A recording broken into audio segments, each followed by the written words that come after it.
You're listening to Trek FM.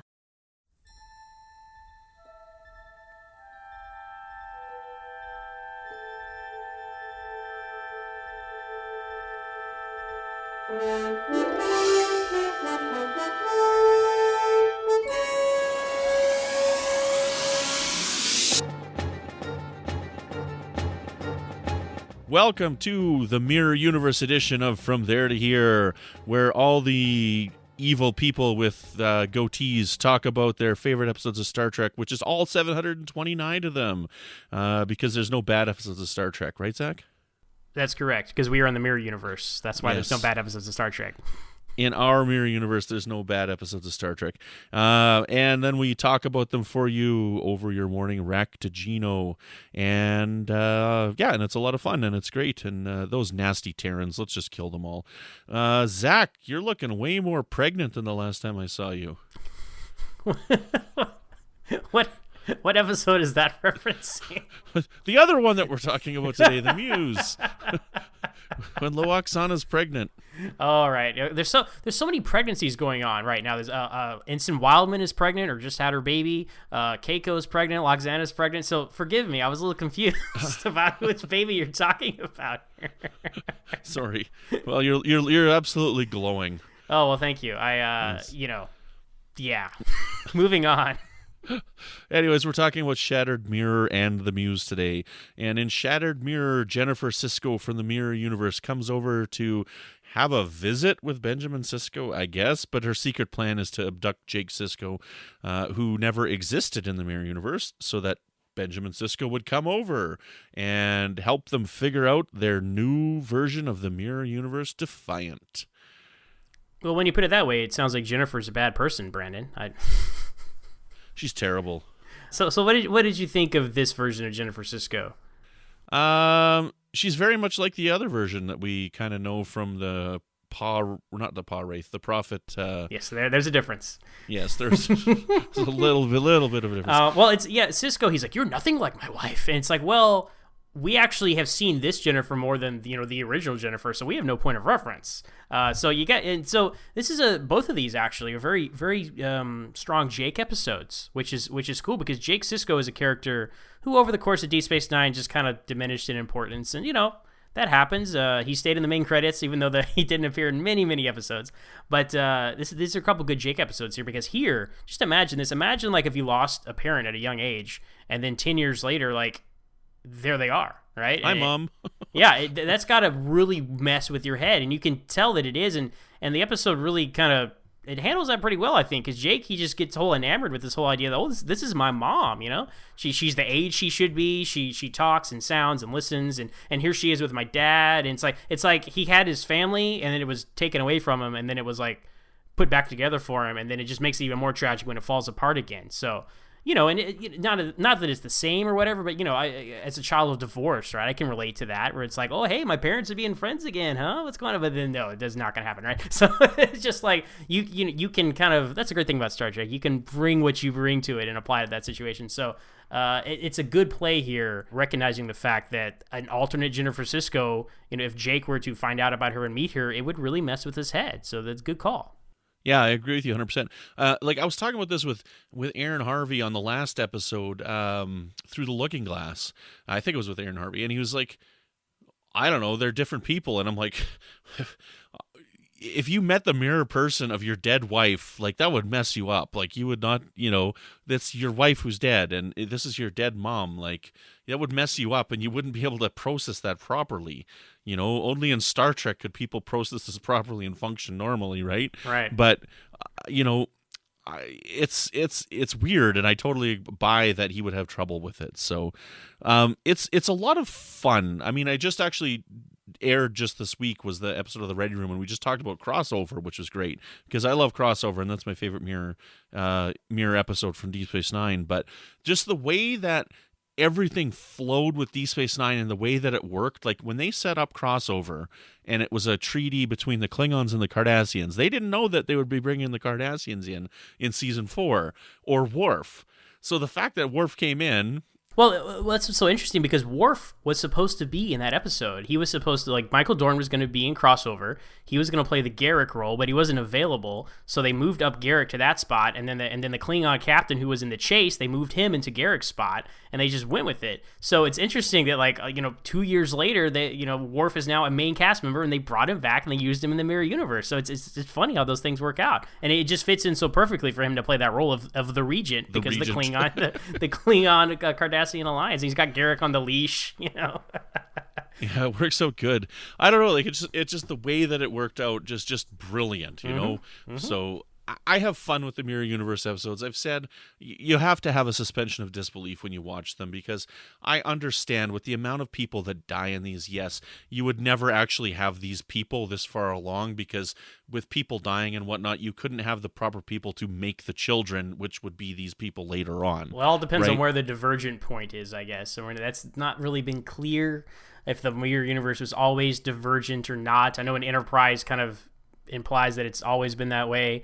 And the Shatnerverse novels, have you ever read those, Brandon? I have, yep. So he, and I actually really liked his take on it, or the Reeves Stevens take on it, depending on who you ask. He wrote those wrote those it was books. all Shatner. Shatner is that big of a fan. Yeah. Get a life, will you? The divergent point is First Contact. Because they use the time travel in First Contact to say that's the divergent point between the Mirror Universe and Prime Universe, and I thought that was interesting because that sets it up perfectly. But anyway, we're going off a tangent there. But yes, it does get ridiculous the more Mirror Universe go on. I feel like, look, I really love how Deep Space Nine handled the Mirror, kind of picked up the torch of the Mirror Universe from TOS, because we haven't been there since the '60s till the crossover happened. I feel like they get, and I like them all, probably except for Emperor's New Cloak. I feel like we go into way too much parody there, kind of mixing it in with the Ferengi, and oh look, Ezri is there too. They made the switch there, like whatever. That's another conversation, right?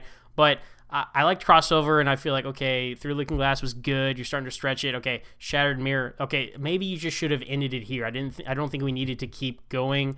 I know Kira got away at the end, so the intendant Kira got away at the end, so they probably wanted to wrap that up. And they had, Resurrection was okay, but anyway. I think Resurrection was really good. I liked that. Yeah. Well, Bareil, he's more interesting than he had ever been on the actual show as himself, Prime Bareil. But they did continue to escalate, because in crossover it was like, oh my god, we're in this terrible place. We gotta get out of here. This is like a concentration camp. Bashir's in. They're gonna kill everybody. The Terrans. Like, it's a horrible, horrible place. And you really want, Bashir's gonna save O'Brien and take him with him. And you're like, yeah, take him out of there. That's a terrible place. Here it's like, ha ha ha, we're joking and we're shooting and we're, it's a shift in tone, but I still enjoyed it. So right, take that and they're fun to watch. Yeah, so. But the end, very powerful, right? Cisco and Jake have to go through the death of Jennifer again. That will mess you up too, Yes, absolutely. Well, should we move on to our next episode? So moving on. The Muse. Jake Sisko has some crazy woman sucking his brain power so that he can write better, and Lwaxana Troi is pregnant. Both extremely implausible. So this episode, right, Brandon? You start. What did you think? I really like the plot line with Jake. Okay. And the woman who comes in to like suck his brain power and stuff. I think it's neat. And it calls back to The Visitor, because the book that he's writing here is Anselm, right? Mm-hmm. Which is the book that they're talking about in The Visitor. I really like that callback to it, and I think that it's really cool. There's not much to talk about it. Like, I like that plot line, but it's not like it's a deep storyline or anything like that.